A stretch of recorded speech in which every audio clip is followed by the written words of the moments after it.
Et si le Thunder de 2012 était encore ensemble aujourd'hui? C'est une interrogation qui ronge de nombreux fans depuis quelque temps, et qui prend encore plus d'ampleur lorsqu'on voit le nouveau Big Three formé à OKC. Dans la longue et belle aventure de la NBA, de nombreux scénarios ont été revisités afin d'apporter des potentielles réponses à des questions laissées dans la poussière. Et si Jordan avait atterri aux Blazers? Et si Derek Fisher n'avait pas mis son tir en 0,4 secondes? Et si Draymond Green n'avait pas été suspendu pour le Game 5? Et lorsqu'on se penche sur le dossier Thunder 2012, on est forcément obligé de lâcher une vilaine grimace. Car dans le classement all-time des hypothèses, difficile de faire plus excitant que celle entourant Durant, Westbrook et Harden. Un trio qui a commencé son implosion il y a un peu plus de 4 ans pour aujourd'hui totalement dominer la NBA avec chaque membre de son côté. Voilà la super team qui s'est décomposée sous nos yeux. Kevin Durant est la star de l'équipe avec Westbrook. Évoluant au poste 3, il participe au All-Star Game comme starter et remporte le titre de MVP. Est nommé 2 fois joueur de la semaine et 2 fois joueur du mois.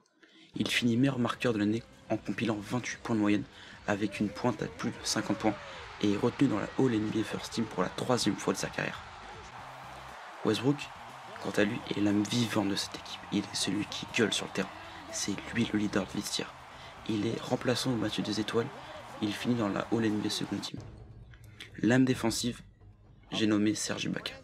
Qui peut se vanter de contrer 4,7 ballons par match sur toute une saison NBA? Pas grand monde en effet. Mais en plus de défendre, il reste une solution en attaque. Il a de bons pourcentages, 52% tir et 37% à 3 points. Pour un intérieur, c'est plus qu'honorable. Sa défense rugueuse l'a permis d'être dans la All-NBA Defensive Team. Et ajoutez ça, un arrière qui met 17 points par match, 4 rebonds et 4 passes à 49% au tir, en sortie de banc, et vous obtiendrez James Harden, leader de la seconde unité, et présent dans le starting 5 en fin de match, normal qu'il finisse avec le trophée de meilleur 6ème de l'année entre les mains. J'essaie encore de comprendre les 4 journalistes qui n'ont pas voté pour lui. Et si vous draftez Reggie Jackson en fin de premier tour, et si vous mettez un expert comme Derek Fisher dans votre roster, vous obtiendrez une super team. Le trio Westbrook, Durant, Harden a mené leur franchise jusqu'en finale NBA contre un certain LeBron James qui venait de perdre face à Dallas l'année précédente. Finissant premier de leur division et second de leur conférence derrière les Spurs menés par un Kawhi Leonard en quête de finale, les hommes de l'Oklahoma sweep au premier tour des Mavs impuissants. On retiendra quand même le Game 1 remporté dans les dernières secondes par un tir de Durant. C'est sûr, c'est facile quand on a des bras aussi longs. Le Game 2 se finira au lancer franc. Le reste de la série sera une formalité. En demi-finale, les Lakers de Kobe et Pau Gasol se dresseront contre le Thunder. Et ouais, à l'époque, les Lakers allaient en playoff. La série sera largement gagnée par le Thunder. Les Lakers qui manquent de talent gagneront le Game 3 après un shoot raté de Durant. Ouais, pour une fois qu'il rate un tir clutch celui-là. Il se rattrapera au Game 4 avec un tir clutch comme on les aime à 13 secondes de la fin pour exterminer tout espoir. La série se finira au match d'après. Arrivés en finale de conf, les Spurs remporteront les 2 premiers matchs à domicile. La série sera serrée et se terminera au bout de 6 matchs. Lors du Game 1, le Thunder est dans ses finales l'une des franchises avec des joueurs parmi les plus jeunes finalistes de l'histoire de l'NBA. Le Heat avait une avance de 7 à la fin du premier quart-temps, mais Oklahoma City a gardé le contact avec Miami pour arriver à la mi-temps sur le score de 54 à 47. Le Thunder a ensuite pris l'avantage à 16 secondes de la fin du troisième quart-temps avec un lancer franc de Russell Westbrook. Kevin Durant a mené Oklahoma City à la victoire avec 36 points, tandis que Westbrook en marqué 27. LeBron James est leader du 8 avec 30 points, mais n'a marqué qu'un panier au cours des 8 premières minutes du quatrième quart-temps. Le Thunder a finalement vaincu le Heat 105 à 94 pour mener la série une victoire à 0.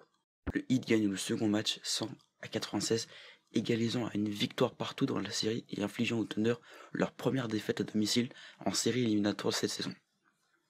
Miami a rapidement mené à la fin du premier quart-temps et maintenant c'est davantage à la mi-temps.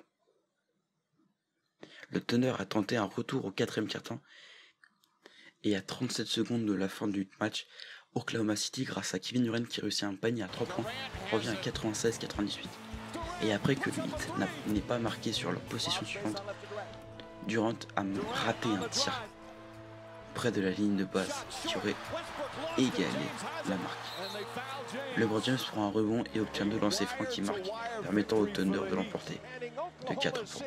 LeBron James a encore été le meilleur marqueur du Heat avec 32 points, Kevin Durant réalisant la même performance pour le Thunder. Le Heat bat le Thunder dans le Game 3, 91-85. À 7 minutes de la fin, le Thunder est revenu pour reprendre les devants, mais le Heat a ensuite marqué 8 points pour mener 84-77. Le Thunder perd 5 ballons de suite, ce qui permet au Heat de s'échapper vers la victoire finale et de mener ainsi la série par 2 victoires à 1. Le Heat prend une avance de 3-1 contre le Thunder d'Oklahoma City après la victoire de 104-98. Le match se termine avec beaucoup de drame, d'autant plus que LeBron James connaît des crampes et quitte le match dans les 2 dernières minutes. LeBron met un 3 points crucial quand il est revenu pendant un court moment après avoir quitté les vestiaires.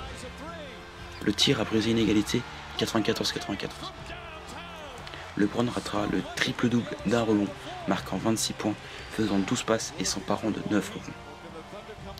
Mario Chalmers et Wade ont chacun ajouté 25 points tandis que Chris Bosh a marqué 13 points. Russell Westbrook réalise une belle performance dans l'effort perdu, marquant 43 points. Kevin Durant a ajouté 28 points, mais aucun joueur du Thunder n'a atteint les points à 2 chiffres.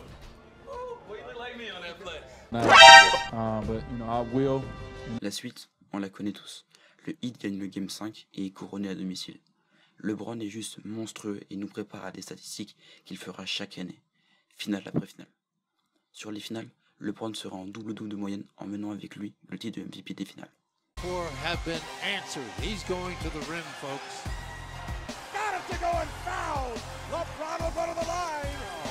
LeBron James. No matter who scores, the other team's got a counterpunch this whole series. Point right Durant, a step. Elevates and oh, he thumps down a vicious right hand. I know I've been around a long. Mais quand tu te trouves en face du duo Wade-LeBron, tu ne peux que t'incliner. Un manque de talent? Non, c'est surtout un manque d'expérience. Un manque d'expérience dû à l'absence de finale pour la plupart des joueurs. Après cette saison incroyable de la part du Thunder, c'est tous les fans de la NBA qui voient en cette triplette fabuleuse l'avenir de la ligue. Et là, tout espoir disparaît. James Harden est transféré dans le Texas à Houston. Pour des motifs d'argent et de rôle dans la franchise, ce trio inédit se dissout laissant derrière lui les rêves de nombreux fans.